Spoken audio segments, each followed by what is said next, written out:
Si quieren una pregunta, ya para que continúe Nick. Una pregunta. Si no hay, tenemos una pregunta de la gente que está… perdón. Yo sí quisiera preguntar, ya viendo con todo lo que han estado informando, muchas gracias. Sí, yo soy población común, así que Qué bueno, lo que ustedes están mencionando, pues para mí es sorprendente, a lo mejor para ustedes es cotidiano, ¿no? Yo sí veo todos los días, cada vez que voy a mi trabajo, veo el volcán de frente, ¿no? Porque pues voy al campus norte.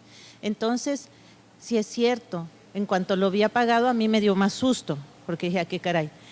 La pregunta va por allí.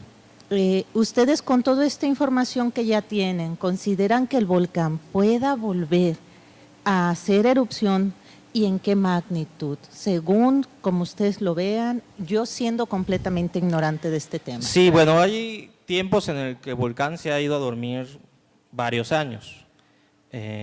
Yo lo que le comento a la gente es que este periodo corto que tenemos de que el volcán está muy tranquilo, pues es un suspiro para el volcán, porque los tiempos de los seres humanos y los tiempos de los fenómenos geológicos son muy distintos.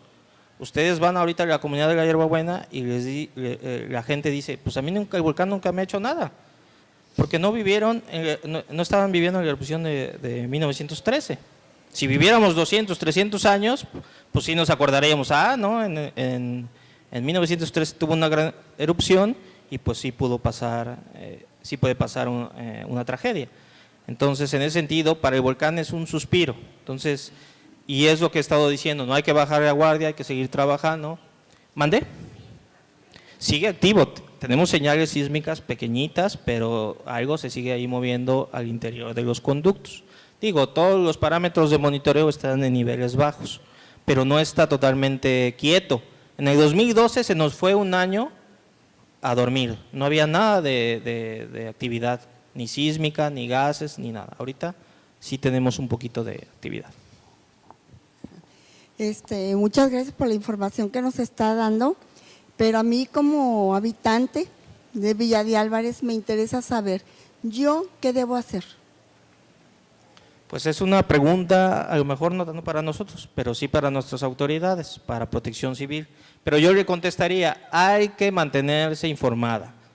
En los últimos años hemos visto que en las redes sociales, pues hay mucha información ahí, ¿verdad? Hay información que es buena, pero también hay información que alarma a la gente. Entonces, yo lo que le digo a la población es siempre consultar las redes oficiales de los centros oficiales, ¿verdad? Protección Civil del Estado de Colima, Protección Civil del Estado de Jalisco, la página del Centro Nacional de Prevención de Desastres, la página de la Coordinadora Nacional de Protección Civil. Ahí es la información real y oficial. En otro lugar le pueden inventar algo y pues lamentablemente la gente se lo cree y se asusta. Y ahorita también con el WhatsApp también se empiezan a enviar memes y ese tipo de cosas y generan mucha desinformación. Entonces tenemos que tener esa capacidad de filtrar la información y corroborarla. Yo creo que continuamos con la plática del doctor Nick, ya para terminar.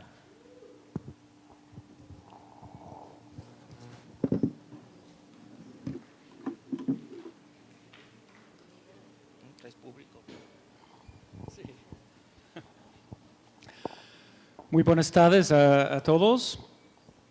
Bueno, mi plática básicamente la pregunta es ¿cuál es la amenaza que presenta el volcán de Colima?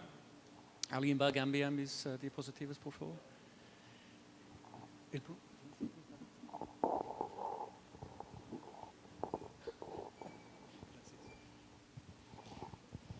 Ya hemos escuchado, bueno, mucha referencia a varias de las amenazas, entonces van a escuchar algunas cosas repetidas. Primero quiero enfatizar algunas características importantes del volcán. Primero, es un volcán grande, tiene altura. ¿Por qué es importante eso? Porque lo más alto el volcán es, lo más lejos pueden llegar los flujos. Porque están empezando más alto, están motivados movidos por gravedad, entonces más alto pueden llegar más lejos. Entonces son los volcanes altos que realmente presentan mayor amenaza por los flujos. Y también la alta frecuencia de actividad que tiene, es muy alta y es muy variable. Hemos visto diferentes tipos de actividad en las otras pláticas. Varía mucho el contenido de gas que tiene. Hubo dos ejemplos muy importantes en 2015 y 2016. Voy a hablar un poquito de eso más adelante. Varía la viscosidad, esa es la fluidez que tiene el magma. Esa viscosidad es muy importante para la determinación de cuáles son las amenazas que el volcán puede presentarse. Y también hemos mencionado eso, muy importante, que ahora hay gente viviendo donde no vivieron antes. Entonces ahora hay mucha más vulnerabilidad alrededor del volcán. La siguiente, por favor. Aquí unos ejemplos de diferentes estilos de actividad. Podemos notar aquí dos domos en años diferentes, muy diferentes en su forma. Eso es por los cambios en viscosidad. Y diferentes tipos de explosión. Aquí uno con muchas cenizas, se nota como está muy oscura. La columna eruptiva, otro tipo en la noche es más gas en comparación de la ceniza, y bueno, hubo muchas fotos de esos eventos por un periodo. Y aquí es un flujo de lava bajando después de los flujos piroclásticos en 2015. La siguiente. La ciclicidad también se ha mencionado. Tiene primero más o menos 100 años, ha presentado erupciones grandes. Si ese siglo continúa o no, no sabemos realmente, pero ya pasó los 100 años y sí existe la posibilidad de una erupción de mayor magnitud en los próximos, puede ser este año o puede ser 20, 30 años, realmente no sabemos. Por eso tenemos los sistemas de vigilancia. También tiene siglos más cortos, de 2 a 5 años, realmente recientemente ha roto un poco ese patrón. Y hay ciclos que podemos medir en cuestiones de horas, que son las explosiones volcanianas. Ese es el tipo de explosión más común para el volcán de Colima. Puse esa foto porque aquí se ve ceniza de 3 erupciones diferentes. Ese es el resto de uno, ese es otro que pasó y aquí está saliendo otro. Ese fue en 2016 cuando la frecuencia de las erupciones tipo volcanianas fue muy alta. La siguiente. Otra cosa importante, no voy a entrar mucho en la parte técnica, pero siempre tenemos esa imagen de que es un volcán, que tiene el edificio, una cámara magmática a algunos kilómetros abajo y un conducto que lleva todo el magma arriba. Pero cada vez hay más evidencia que realmente la situación, no nada más con el volcán de Colima, pero a lo mejor la mayor o hasta todos los volcanes del mundo realmente es más así. Cuando hay varios reservorios de magma, probablemente a diferentes profundidades, y cada uno puede tener sus características diferentes. Por ejemplo, que un reservorio tiene más gas que otra, y eso se manifiesta en diferentes maneras. Aquí hay algunos datos, pero por ejemplo, en 2005 hubo erupciones muy grandes. Ya hemos escuchado sobre esas erupciones que produjeron flujos que llegaron hasta más de 5 kilómetros, pero al mismo tiempo vimos las explosiones pequeñas siguiendo casi independiente de los grandes, no afectó el comportamiento de los pequeños. Entonces la idea aquí es que hubo alimentación de 2 sistemas diferentes en el mismo momento. Siguiente, por favor. Bueno, ¿cuáles son los factores que determinan la peligrosidad? Bueno, primero, la velocidad del ascenso del magma. Si está subiendo lentamente, normalmente no tenemos el problema o la posibilidad de una explosión grande. Cuando hay explosiones grandes, el magma sube muy rápidamente y eso medimos como la tasa de la erupción. También la cantidad de gas. Raúl estaba mencionando la importancia de ese parámetro en el sistema de monitoreo. Es el gas que realmente controla todo que está corriendo en el volcán. Es el gas que baja la densidad que tiene el magma y la decompresión que está corriendo el magma durante su ascenso es la expansión de ese gas que genera la explosividad. Y entonces es muy importante cuánto gas está en el magma para cuáles son las amenazas que puede producir. Y la composición, hemos platicado de la diferencia entre Hawái y fuego en Guatemala. Hawái es una magma muy líquida, tiene una composición muy diferente de Colima, y eso resulta que Hawái sí puede tener erupciones, explosiones grandes, ha tenido en su historia, pero es raro. Normalmente la actividad está dominada por flujos de lava, como hemos visto. En el caso de Colima, en los años recientes no está cambiando mucho esa composición, pero sí está cambiando otros parámetros relacionados a la composición. Bueno, ¿cuáles son las amenazas? Bueno, hemos visto algunos videos, algunas fotos de algunos. Lo más importante para cualquier volcán son las corrientes de densidad piroclásticas. Ese es el término un poco más reciente de los flujos piroclásticos. Y en los últimos, en toda la historia de la humanidad, son esas que han matado más personas. Y todos los volcanes, estratovolcanes, tienen la capacidad de reducirlo. Hemos visto qué pasó en Guatemala y hemos escuchado que lo mismo sí podría ocurrir aquí en Colima. Son nubes calientes de gas, ceniza y bloques, bajan por gravedad, siguen la topografía, por eso es muy importante en las barrancas que no hay gente ahí, y resulta en destrucción realmente total. Nada puede sobrevivir si pasa una de esas corrientes. Después, lahares y las caídas realmente toman el mismo lugar en segundo lugar. La caída de ceniza es importante más que nada por el colapso de techo de edificios. Si acumula, esa es una foto en Nueva Guinea, y se nota que esa casa sobrevivió, tiene un montón de ceniza, aquí parece como casi 1 metro de ceniza encima, pero el techo sobrevivió, en ese caso no. Una cantidad de 10, 15 centímetros puede ser suficiente para el colapso de un techo. Entonces, por eso es importante, parte de las recomendaciones cuando hay acumulaciones, es que si hay gente adentro de la casa, es importante que alguien valiente tiene que salir y quitar como puede la ceniza acumulando en el techo. Si no, puede colapsar y resultar en algo muy feo por la gente adentro. Mucha disrupción es la amenaza que tiene el mayor distribución porque está llevado en ese caso es el viento que es importante, la ceniza no es importante la topografía. Y puede llegar a distancias muy lejos, como hemos visto en el caso de la erupción del 13, por ejemplo. Los lahares, igual que con los PDC, voy a decir PDC, si digo PDC estoy hablando de corrientes de densidad piroclásticas.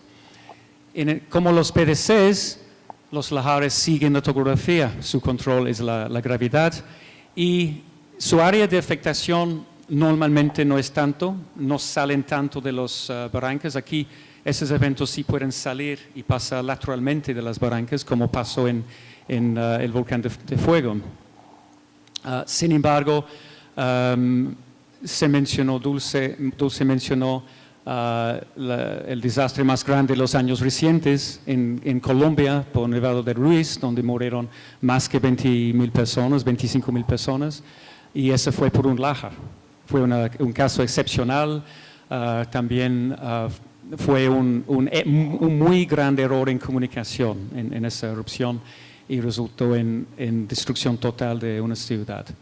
Los 3 últimos, los flujos de lava, los balísticos, esos 2 realmente no tienen mucha importancia en Colima, son fenómenos que no llegan a grandes distancias y no hay gente en esas zonas. El último es una amenaza un poco difícil manejar. ¿Por qué? Porque ese es en términos del poder de destrucción, es el más grande.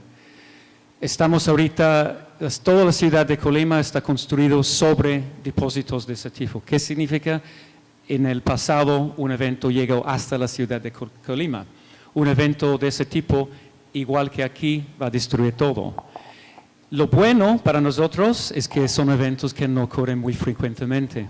Tiene una recurrencia que podemos medir en miles de años, no en años o meses como los otros fenómenos.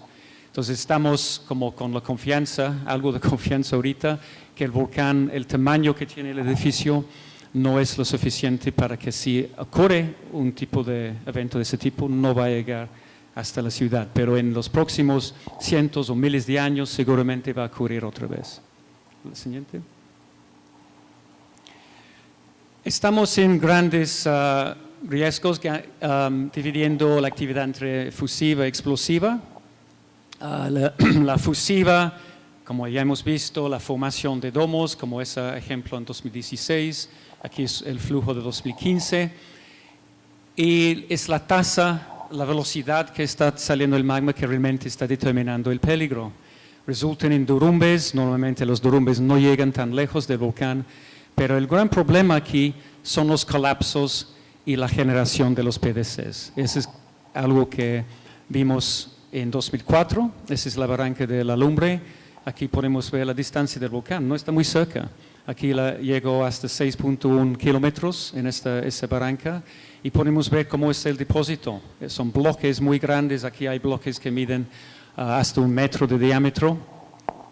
Está confinado en ese caso muy adentro de la barranca, pero si hay más material fino, como en el caso de fuego en Guatemala, esos eventos pueden salir de la barranca a una cierta distancia y resultar en muertos en cualquier comunidad en los lados.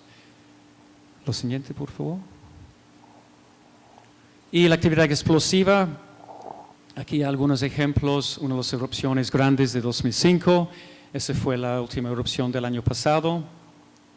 Aquí en Colima hay un muy gran rango de magnitudes, de los muy pequeños, a veces salen tan pequeños que casi no lo nota, que no tienen ceniza, es puro gas, hasta erupciones plinianas.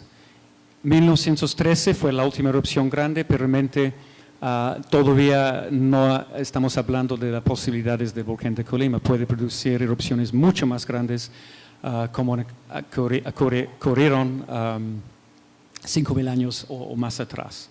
Y el mayor riesgo en general es por la actividad explosiva.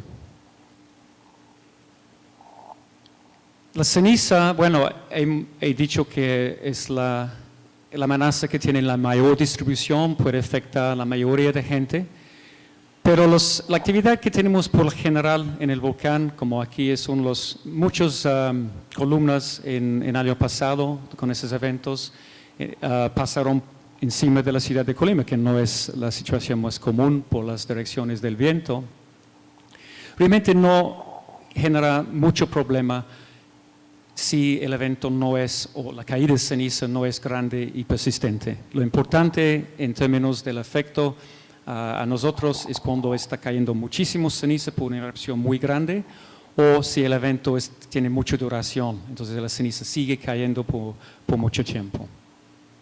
Siguiente. Esas son unas imágenes muy interesantes que están mostrando un evento en 2015 donde se puede ver cómo está empezando a colapsar la columna. Aquí son imágenes térmicas, esas son normales obviamente, y ese es el proceso de la formación de los PDCs. Todo es por la densidad. Si la densidad es baja de la columna, puede seguir subiendo hasta la estratosfera con erupciones grandes. Mucho aire alrededor está entrando, ese aire está calentado, que baja más la densidad de la columna. Si la densidad aumenta, resulta en un colapso de esa columna. Es esos colapsos que producen los PDCs de ese tipo. El PDC de un colapso del domo es otro mecanismo de generación. ¿La siguiente? Bueno, aquí puse una lista de fechas importantes. Ya hemos escuchado todo eso, voy a repetir rápido. Entonces, en 13 fue la última erupción, podemos decir, grande, que fue subpliniana. Hubo un periodo importante, 98-2011, que incluyó 2005, que fue el periodo con mayor energía explosiva que hemos tenido a partir de la erupción del 13. Y durante ese periodo, afortunadamente, los flujos no avanzaron más de los 5 kilómetros.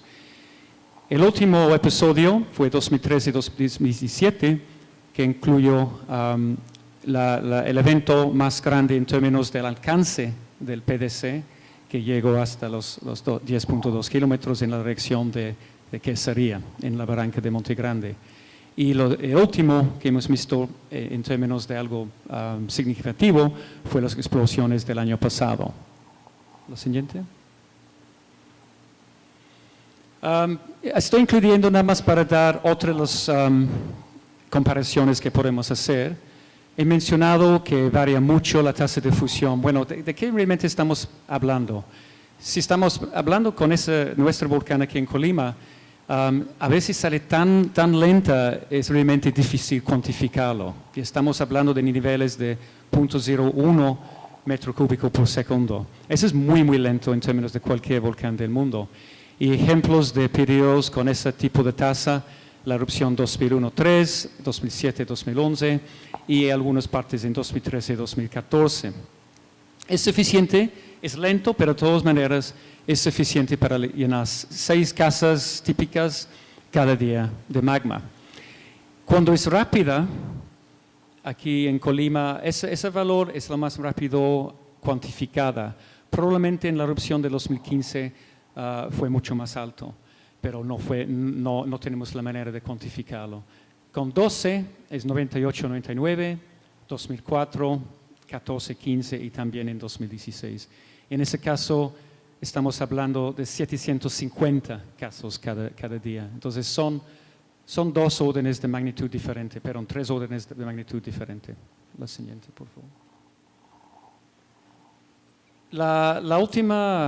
El último episodio eruptivo que acaba de terminar el año pasado fue caracterizado de mucha variación en la tasa de fusión.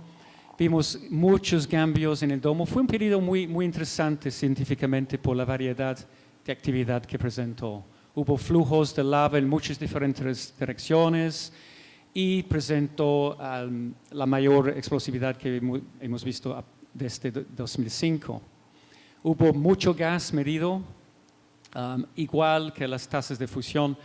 No podemos medir gas todo el tiempo, incluso cuando hay mucha ceniza, es muy difícil cuantificar el gas, pero tenemos mediciones hasta 54 kilogramos por segundo, que es una tasa bastante alta, un flujo bastante alto. Y diversas características de los PDCs, los flujos piroclásticos. Aquí es una foto del depósito. Vimos imágenes de video cuando bajó ese flujo en noviembre de 2014. Aquí se nota el depósito en el Monte Grande.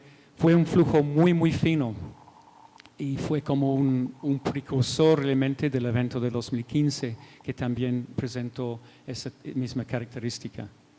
La siguiente, por favor. Bueno, es un diagrama que muestra como diferentes flujos de magma, diferentes eventos que estaba ocurriendo en ese periodo, cómo está cambiando la tasa de fusión, aquí son 2 picos grandes, falta de 2016, y también mucha variedad en la cantidad de gas que estaba saliendo del volcán, nada más para ilustrar un poco más la variabilidad. Y bueno, el evento, Raúl ya platicó algo del evento de 2015. Aquí 2 fotos mostrando como antes y después, cómo cambió la morfología del cráter. Fue un evento muy importante, tanto para la variación del riesgo como los mecanismos de generación de las las erupciones. Y realmente fue un nuevo escenario que no hemos visto algo así durante los últimos años. Colapsó una parte bastante grande del edificio, poco precursor, y produjo un PDC con una movilidad muy alta. Aquí tengo 10.7, depende cómo lo mides el alcance, pero fue bastante grande. En fuego escuchamos que llegó al 12, un poquito más, pero en los 2 casos son flujos con mucha movilidad, que es un tipo de fenómeno muy, muy peligroso. La siguiente, por favor. Bueno, espera, perdón, regresa. Nada más iba a comentar aquí. Vamos a ver varios mapas de eso en un momento. Aquí estamos viendo un mapa que está mostrando una simulación de un colapso de ese tipo. Esa simulación no está mostrando el alcance de 10.7 kilómetros, está mostrando nada más un alcance de como 3 o 4 kilómetros en este caso. Voy a hablar un poco más de eso después. Y el evento del año posterior, aquí estamos viendo varias fotos durante este año. Primero, un gran cráter que resultó después del evento de 2015. Empezó a formar un domo muy pequeño en inicios de este año.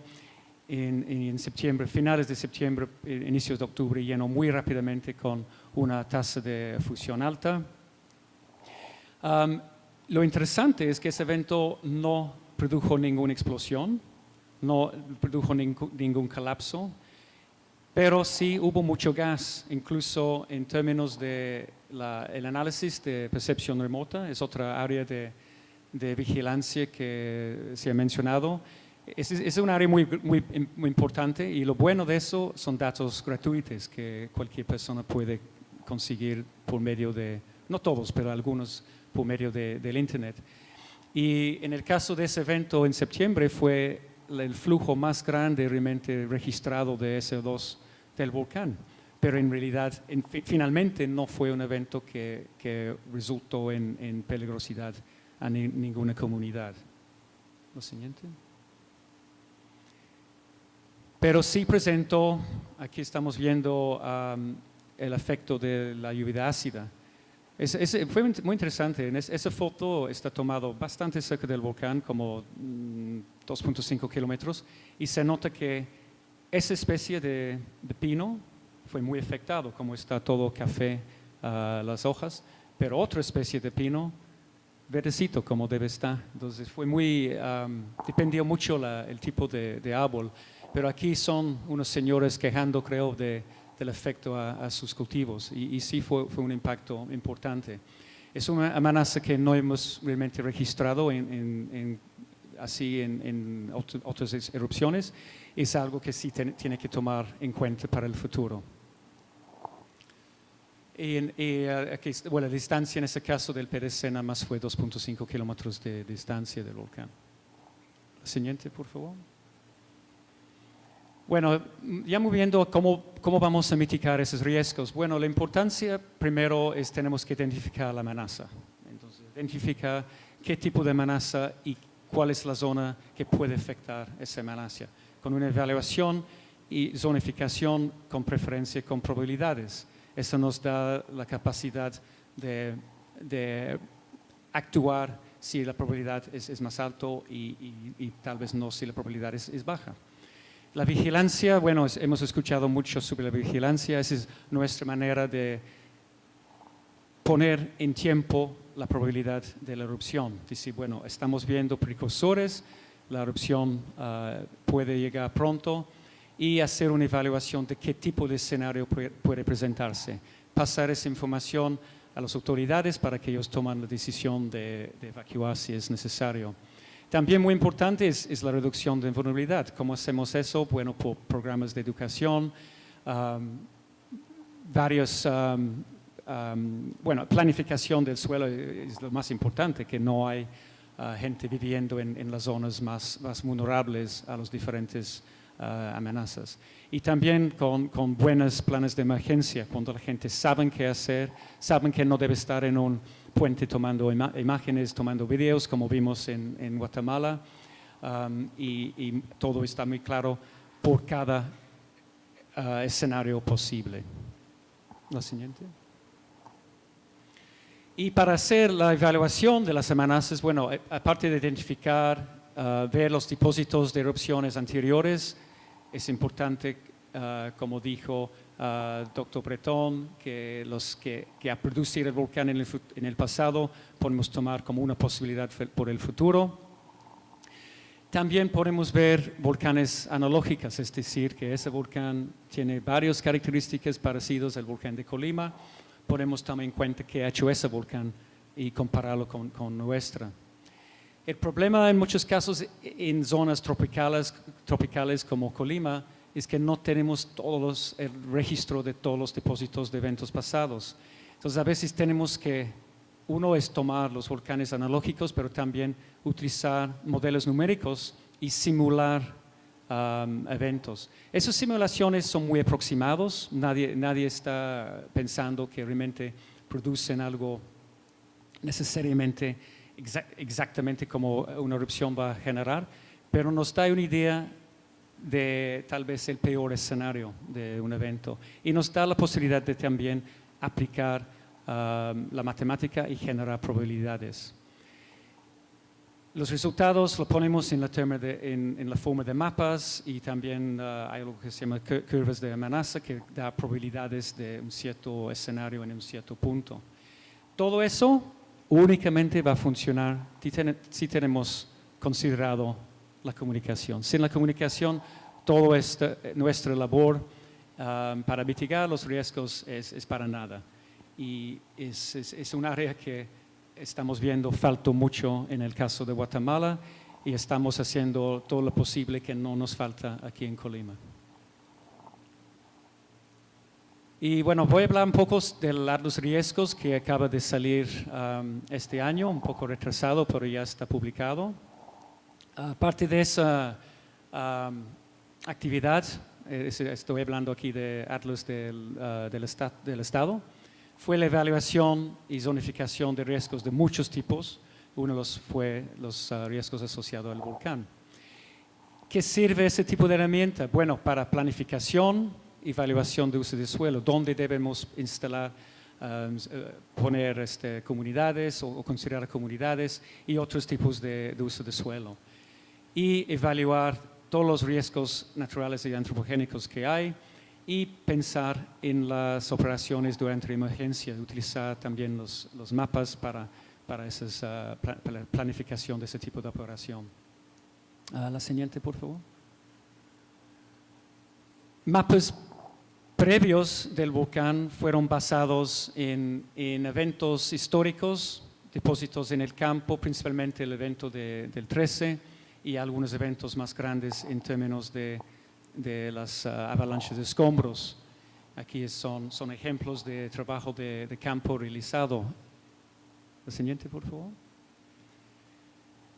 La diferencia con el tipo de mapa más reciente es utilizando la modelación numérica. Podemos llegar a un nivel más amplio, una variedad más amplia de que es posible por un volcán.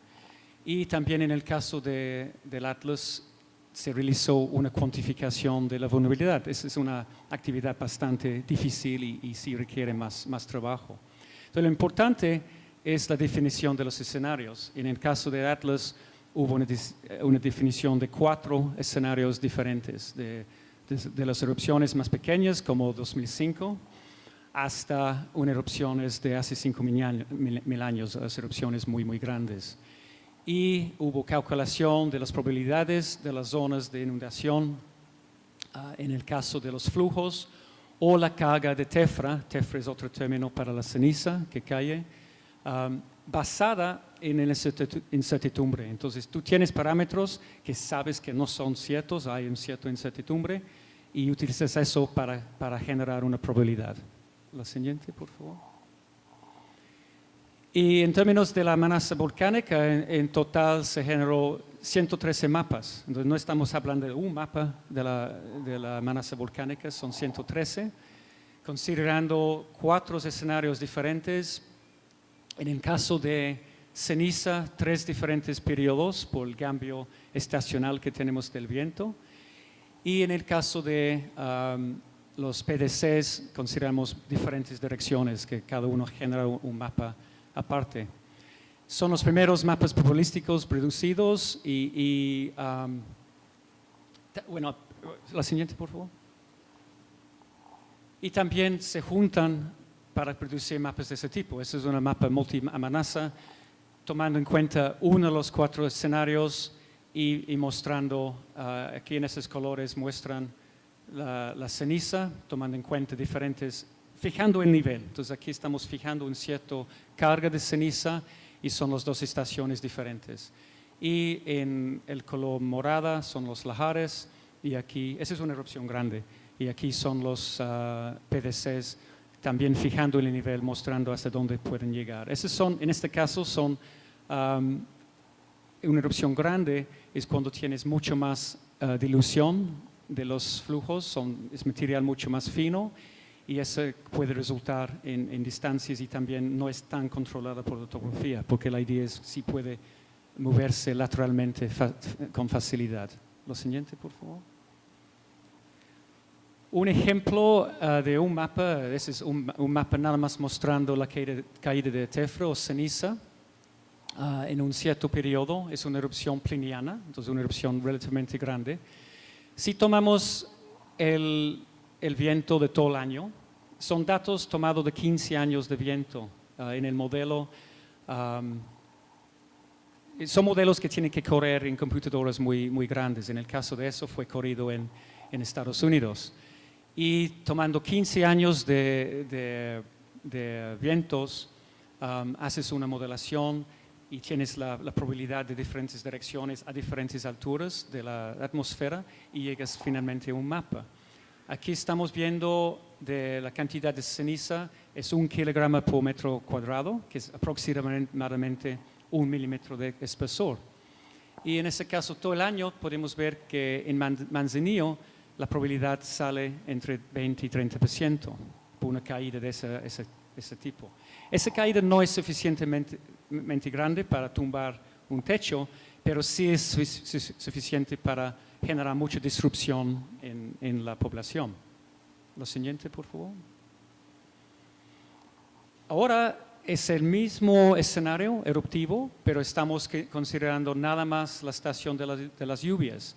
¿Y cómo cambia el mapa? Cambia mucho. Y si en la lluvia es muy común que el viento va al oeste o al suroeste, entonces en ese caso aumenta mucho la probabilidad hasta 60-70% de llegar una cantidad, la misma cantidad en el caso de Manzanillo. La siguiente, por favor. Para los PDCs, aquí son dos ejemplos. Eso es una erupción relativamente pequeña. VEI es un índice que define el tamaño de una erupción. Y estamos aquí, ese es igual que ya vieron en realidad, el domo total, un domo de 2 millones de metros cúbicos en una dirección, en la dirección de Monte Grande. Nos nota que ese modelo numérico no funciona en el caso de un evento como 2015. Es muy claro que no está mostrando suficiente alcance. En los eventos, en el evento de 2004, por ejemplo, ese flujo tenía mucho menos movilidad. Bueno, fue un volumen menor también. Funcionó mejor ese modelo. Entonces, algo para el futuro es introducir otro escenario tipo 2015, utilizando diferentes modelos también para, por ejemplo, predecir qué puede ocurrir si un colapso como 2015 hubiera ocurrido en la reacción de la lumbre, por ejemplo, donde hay mucha mayor probabilidad de que una afectación a la gente.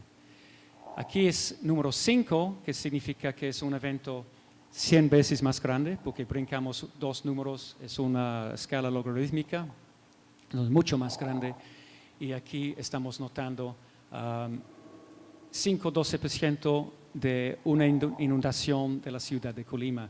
No estamos hablando de una inundación necesariamente muy grande, porque es al límite del flujo, pero sí en este modelo existe la posibilidad. La siguiente. Y es otra manera de juntar las diferentes amenazas. Aquí los colores representan peligro. El rojo, obviamente, cerca del volcán es el mayor, hasta una verde clara. Y 2 diferentes tipos de erupción. Una erupción pequeña, donde la zona realmente de afectación no es tan grande, y una erupción grande que va a afectar todo el estado. Aquí estamos combinando las diferentes amenazas y asignando valores de peligro. La siguiente, ya casi. Y ese mapa, o 2 mapas, está considerando también la vulnerabilidad. Ya mencioné que nuestro análisis fue realmente muy somero y requiere mucho más trabajo para hacerlo bien, pero es un inicio y eso puede ser útil para identificar las zonas que requieren más atención para precisamente disminuir esa vulnerabilidad y generar menos posibilidad de un problema en el caso de una erupción. La siguiente. Entonces, bueno, para terminar, esa fue la pregunta al inicio o el título. ¿Cuál es la amenaza que presenta el volcán? Bueno, obviamente todo depende de dónde vives, de qué parte estás hablando. En Manzanillo, una erupción pliniana depende totalmente de la dirección del viento, pero sí puede llegar a afectar hasta la costa del estado. Para la ciudad de Colima, una erupción grande, igual depende del viento. En el largo plazo, sí existen las avalanchas de escombros que pueden, o un día sí van a afectar a la ciudad. Pero realmente donde hay mucho más vulnerabilidad, es más cerca del volcán. No estoy poniendo exactamente una distancia, pero aquí los colapsos de domo, erupciones volcanianas grandes, sí podrían afectar. Las erupciones de 2005 fueron los más grandes que hemos visto, pero tomando en cuenta las posibilidades de otros volcanes, pueden llegar a ser más grandes y producir PDCs con un mayor alcance. Y obviamente los subplinianas, plinianas, es ahí donde hay mucho potencial de mucha afectación en la zona cerca del volcán. ¿Qué es importante? Bueno, que hay atención a las fuentes oficiales y hay preparación por evacuaciones en estas zonas. La siguiente, y creo que ya es todo.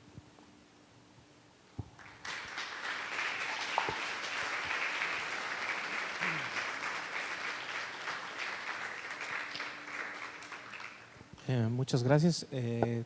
¿Preguntas? Bien, buenas tardes. Pues más que pregunta, yo quiero felicitar a todo el equipo por el trabajo que están desarrollando. Por supuesto es importante y valioso para nuestro estado y para el país. Y viendo la comparación que en las diferentes exposiciones se hacían, por ejemplo, con los otros volcanes, sabemos que Colima entonces tiene un volcán que es el más activo del país, que por tal razón creo que requiere toda la atención del país y su equipamiento. Vemos todos los colimenses que cuando no suceden otras desgracias en el mundo, pues dejamos de voltear a ver el trabajo que ustedes están desarrollando día a día.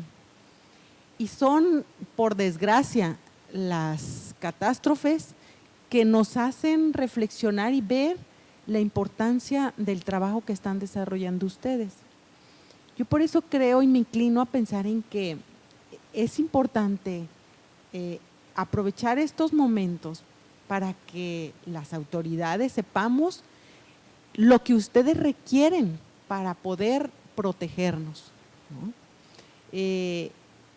He platicado con algunas personas de Senapred y de otras instancias de protección civil y muchas veces se afanan en compartirnos que debemos de mantener la calma y que no nos pasa nada. Yo creo, y se los he compartido también a ellos, que es al revés. Es el momento de decirles sí, hay que ponernos alerta y tenemos que estar firmes ahí. Sí nos puede pasar, sí es cierto que nos puede llegar. No es cierto que tenemos todo para poderlo ver hacia adelante. No es cierto que tenemos todos los equipos. Y es el momento también de decir, requerimos esto y esto. Viendo ahí una de sus imágenes, que observaba el de Protección Civil de Guatemala y venía el flujo, ¿no? Yo me imagino aquí Comala, con sus 60 poblaciones cercanas al volcán, más aparte el turismo que se está generando, y así como somos los colimotes que queremos mucho al volcán, pues me imagino que sucede algo así, y entonces con esa misma calma nos vamos a poner a ver qué es lo que le sucede al volcán. Realmente creo que sí hay mucho todavía por qué trabajar, y creo también que es necesario abonar a la comunicación y que no nos pase como en Guatemala, en donde la interpretación de la información pues dio cabida a una desgracia, ¿no? Porque el idioma que a lo mejor para ustedes les es muy fácil, muy sencillo, para otras autoridades o para la población, pues no lo es, ¿no? Entonces, yo los quiero felicitar por ese trabajo que están realizando. Yo me inclinaría a pensar que tenemos la misma importancia de otros volcanes y que también merecemos que este departamento tenga 60 personas y que lo merecemos. Yo creo que sí lo merecemos. Por la importancia, por la actividad y porque estamos seguros que nos va a pasar. No, aquí no es así como que no sabemos cuánto, pero estamos seguros que nos va a pasar. Entonces, dada esa probabilidad que tenemos que sea, no sé, en un mes, en 6 meses, en un año, pues ahí es donde creo que sí necesitamos pues ser muy asertivos con la comunicación que damos tanto a la población, en donde pues por lo general, como decían la señora de hace un momento, ¿no? ¿Y yo qué hago? ¿Cómo a las autoridades para decirles, me hace falta? Sí me hacen falta, no, Sí. con lo que tenemos necesitamos más, ¿no? Y felicitarlos, por supuesto, muchas gracias. Bueno, muchas gracias por las palabras. Y sí, creo que todos estamos de acuerdo. Parte del motivo de ese evento de hoy precisamente es eso, de ver qué está pasando en otras partes del mundo, tomar un paso atrás y bueno, ¿qué tenemos nosotros? Y pensar qué falta y qué podemos hacer. Y en esos momentos, cuando el volcán está en calma, es cuando hay más oportunidad, ¿no? Para dedicar tiempo en esa evaluación. Y bueno, todos esperamos que sí podemos mejorar, ¿sabes? Claro que podemos mejorar y espero que vamos a hacerlo. Me quedé con una pregunta de hace ratito y bueno, ya completando. Dicen que el volcán de Colima es el más activo de todo el país. Entonces, el Popo suspira tantito y todo el mundo voltea a ver el Popo, ¿no? O sea, y entonces aquí yo quisiera saber la diferencia o por qué al Popo también le dan tanta relevancia, ¿no? Al Popocatépetl. Creo que es muy fácil contestar, ¿dónde está la Ciudad de México? Oh, ya. Pero aparte de eso, hay una ventaja de ser el volcán más activo, porque eso significa que la gente no está acercando tanto. Popo es un volcán mucho más grande, tiene un volumen mucho mayor y hay 1 millón de personas viviendo en los flancos de Popo. ¿Es más que? Sí es más viejo, pero realmente ese dato no es tan importante. Lo importante es la cercanía de la gente, la densidad de las poblaciones. Y sí, Popo tiene mucho más. Realmente no tenemos el potencial de un desastre como el Popo. Ahí hay mayor potencial de un desastre. Aquí decimos el más activo por la frecuencia de actividad, que no duerme. El Popo duerme a veces por 50 años. Y el tiempo entre sus erupciones grandes es mayor que Colima. Pero en parte eso nos ayuda, porque la gente sí están acercando. Hay poblaciones ahorita que no existían en 1913. Sin embargo, la población no está creciendo tanto.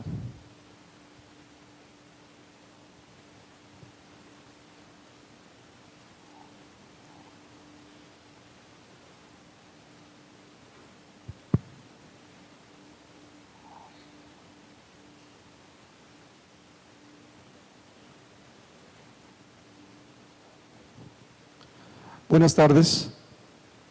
Quisiera preguntarle a los panelistas, muy centrado veo su exposición en el estudio del volcán, pero a mí me preocupa cuando reviso exactamente las estadísticas del CENAPRED en relación al número de sismos tectónicos que ocurren por la zona de Colima, de Jalisco y Michoacán. ¿Qué estudios se han hecho exactamente sobre el comportamiento de las placas tectónicas en relación a la actividad de los volcanes de Colima? Porque las jornadas más fuertes han sido exactamente los sismos tectónicos sobre las poblaciones. Recordemos el sismo del 2003, enero, nos cornó más fuerte que el volcán. Entonces, ¿qué impacto tienen o se han hecho estudios sobre las placas tectónicas que confluyen en relación exactamente al volcán?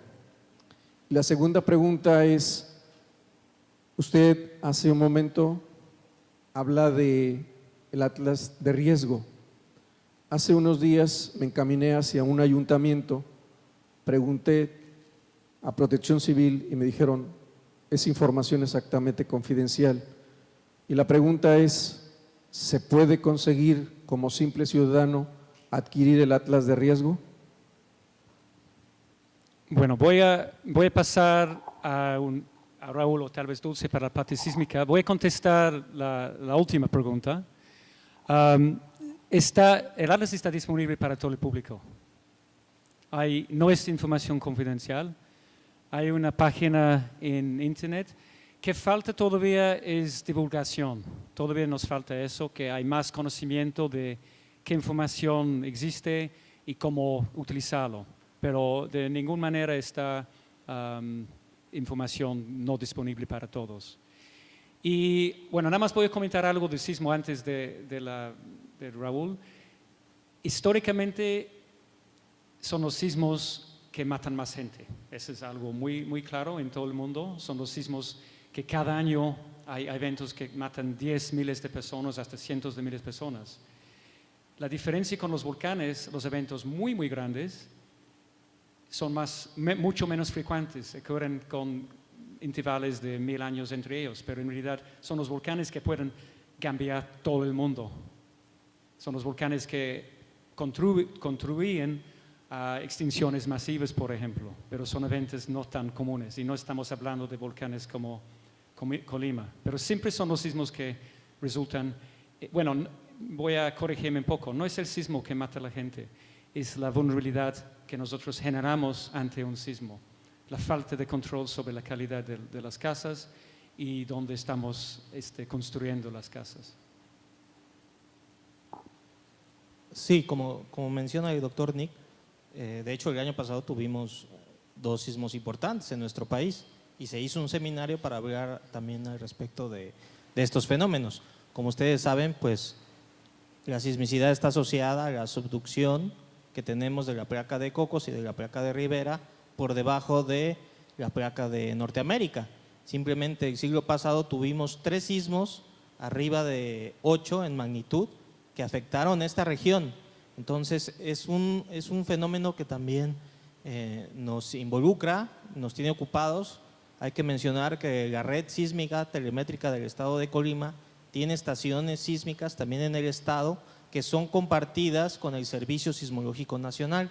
Cuando ocurre un sismo en esta región, el Servicio Sismológico Nacional agarra nuestras señales sísmicas y con ellas hace la localización. Es un tema también muy, muy importante. En esta ocasión solo quisimos tocar el volcán o el tema del volcán por lo que ocurrió hace poco en Guatemala. Una aclaración más referente al Atlas de riesgo. También CENAPRED lo tiene publicado en su página, en Atlas Nacionales, en la página del Atlas Nacional aparece también el Atlas de Colima. Puede ser consultado desde ahí o a través del Sistema Estatal de Protección Civil. ¿Otra pregunta?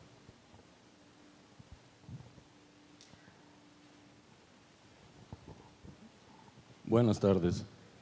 Pues más bien es una reflexión y una pregunta más directa.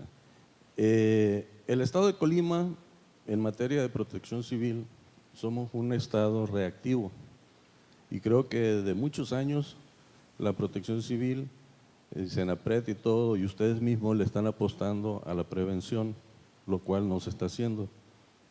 Ustedes han hecho una labor y se los reconozco, tengo muchísimos años conociendo a algunos, y todo el equipo que hay es equipo que con proyectos, con andar tocando puertas, andar miningueando, dicen por ahí, los equipos, porque los equipos creo que se adquirieron no son equipos nuevos, son equipos que mandó Estados Unidos ya, que mandan de que ellos ya no les sirven y que le dan una manito de gato y nos los mandan todo a México. Igual los equipos de bomberos y todo. Veo que nos hace falta esa cultura a todos, a nosotros como población, a ustedes, ser un poco así como son tan apasionados para los estudios, porque mi reconocimiento les digo a cada uno de ustedes, porque he tenido la suerte de trabajar con ustedes y ver lo que se friegan por conseguir lo que hay, y veo la apatía o el confort de autoridades, de congresos, y han pasado muchísimos. A Mauricio, a Nick, a muchos tengo poco conocerte, a mí, yo sé que a lo mejor le llaman la atención si ustedes hablan de más, a mí no, a mí la única que me regaña es mi señora en la casa y pues a lo mejor si me está viendo en Facebook me va a regañar llegando. Pero creo que ya es momento que nosotros como población hagamos un alto y no volteemos a ver a Guatemala y decir, es que nos puede pasar y que ahorita las conferencias y luego se enfría y pasa. Hubo el sismo el año pasado, todos nos desbordamos, se mandó de gobierno del estado, de congresos y de todos lados, de compañías, empresas, apoyo económico, un día de sueldo.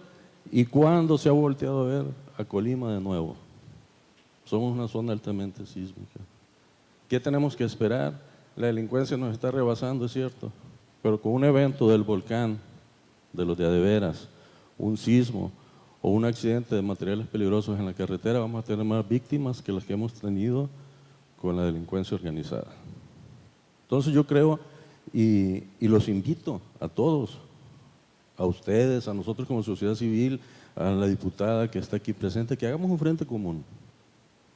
No sé cuánto esté dando todavía gobierno del estado para el mantenimiento del observatorio. Antes había una cantidad que era irrisoria, ahora no sé si ya la aumentó al doble o al triple. Sé que el volcán es un volcán súper estudiado por ustedes, pero en horarios que ustedes tienen que descansar. No sé y no me quiero equivocar, pero creo que no lo hay. Es un volcán de lunes a viernes y sábado y domingo ustedes desde su casa, porque no es su trabajo. O sea, no hay un personal que trabaje las 365 días del año, las 24 horas, monitoreando para que a ustedes los despierten y decirle, oiga, este aparatito se está moviendo. Creo que falta esa armonía, esa organización, esa buena voluntad de las dos partes, porque vi que una de las cosas que pusieron ahí es de las conclusiones, que más cercanía, más coordinación, más sistemas en protección civil con ustedes.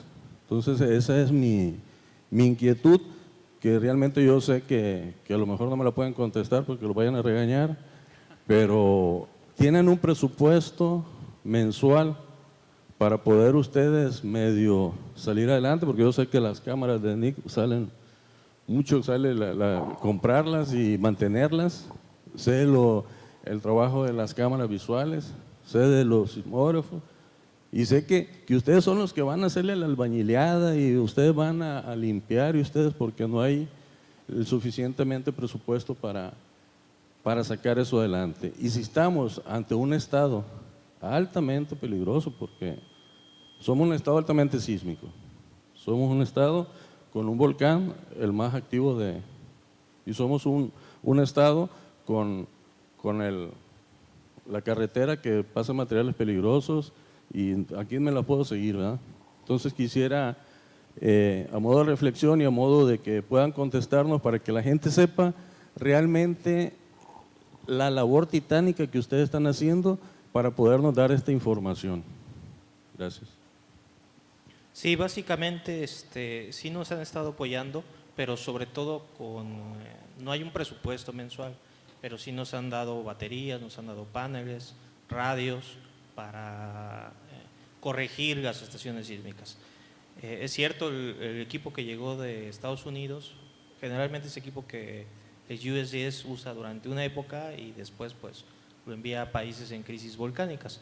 Está trabajando bien, no hemos tenido grandes problemas con ese equipo y bueno, básicamente también se han obtenido recursos por medio de proyectos CONACYT. Ahorita hay 2 proyectos CONACYT que ya se están usando los recursos, de hecho ya están a punto de terminar y bueno, va a llegar otro proyecto CONACYT. En cuanto a la gente que esté viendo completamente las señales las 24 horas, ahorita lo que tenemos es que todas las señales son enviadas tanto a Protección Civil Colima como a Protección Civil Jalisco, así como el Centro Nacional de Prevención de Desastres. El CENAPRED tiene las 24 horas del día personal en su centro de monitoreo y ellos al ver que ocurre alguna pequeña explosión o algún incremento de actividad se ponen en contacto con nosotros. Nosotros también obviamente pues estamos muy al pendiente del volcán. A veces en vacaciones, por ejemplo, pues se queda alguien de guardia y si va a salir esa persona de vacaciones, pues deja a la otra encargada. O sea, siempre estamos muy al pendiente del volcán. En ese sentido, pues sí, hemos mejorado en ese aspecto. Sobre todo porque estamos compartiendo todas las señales con Protección Civil. De hecho, se les ha estado dando capacitación a la gente de Protección Civil. Yo en breve voy a dar un curso en Protección Civil Jalisco, en Ciudad Guzmán, para también que ellos pueden identificar señales sísmicas asociadas al volcán propiamente. Los lajares que año con año bajan, pues ellos también tienen la capacidad de reconocerlos y bueno, de entablar comunicación con los municipios. Entonces, sí hemos mejorado, obviamente falta mucho por hacer. Japón, que es uno de los países más preparados del mundo, invierte el 1% de su Producto Interno Bruto en prevención. ¿Por qué? Pues porque ellos se han dado cuenta de que los desastres les generan más pérdidas que de lo que si hubieran invertido ellos, ¿verdad?, en prevención. Entonces, queremos que nuestro Estado pues sea más preventivo y menos reactivo, pero bueno, pues es un proceso que llevamos poco a poco. No sé si quieran abonar en algo. Bueno.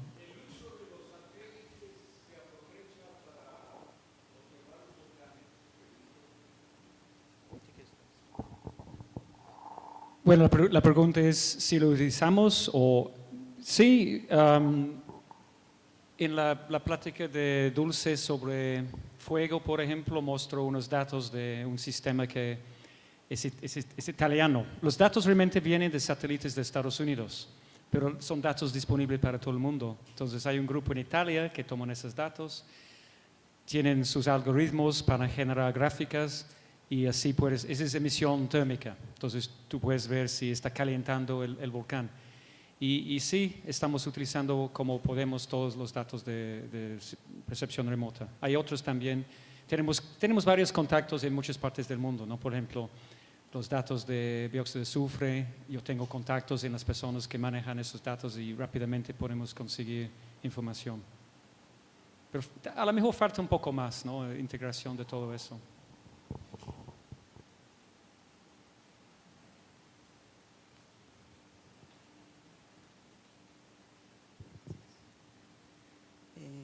Además de este foro o este tipo de charlas y las plataformas en Internet, ¿cuáles son los medios de comunicación que se están utilizando para la población en general? Sobre todo, pues no todos están conectados, ¿no?, a la red. Bueno, hay pláticas, hemos realizado pláticas en el pasado y Yo creo que sí vamos a hacer un impulso a esa iniciativa para dar más pláticas en las comunidades donde sí necesitan la información. Entonces sí, es un área de oportunidad que estamos considerando aumentar. No es que no estamos haciendo nada, sí, pero sí yo creo que es necesario aumentar esa comunicación directa a la gente. Sistemáticamente hacemos una serie de charlas, sobre todo en escuelas de educación básica, pero a título de profesores, es decir, los profesores nos solicitan una plática sobre el volcán y vamos y se la damos. No realmente no está establecido a nivel de la Secretaría de Educación, pero digamos a título personal hacemos una serie de pláticas durante el curso a los alumnos, ¿no? Sobre qué es lo que está pasando en el volcán y bueno, cosas como las que vimos aquí, pero un poquito más para el nivel de ellos, ¿no? Ante eso, tal vez una sugerencia. En las comunidades muy cercanas, la Hierbabuena, hay personas, si tú comentas y platicas con los que están allí, los invitas, quizás ellos puedan asistir, porque si tienen gente que son los encargados, ven, van a dar una charlita, y dicen, y vienen los científicos, viene la gente que está monitoreando, la gente que sabe, para que igual allí les quiten las ideas que tienen sobre el volcán y qué pueden hacer así de rápido, pero por ustedes, o sea, que sea alguien que sí sepa de lo que está hablando, ¿no? No porque me lo dijo fulano, sutano, mengano, perengano. Yo creo que ustedes son los expertos y ustedes son los más indicados también para instruir también a las comunidades cercanas y evitar lo que sucedió en Guatemala. O sea, la educación, yo sigo apostando por la educación, por eso estoy aquí, ¿sí? Entonces, esa es una sugerencia. Ya sí hablaron con los niños, sí, pero el niño va y le comenta a la mamá. Pero si hablan directamente con los papás, o sea, con las comunidades, aunque son señores de campo, estoy segura que sí les van a entender. Bueno, gracias por la sugerencia.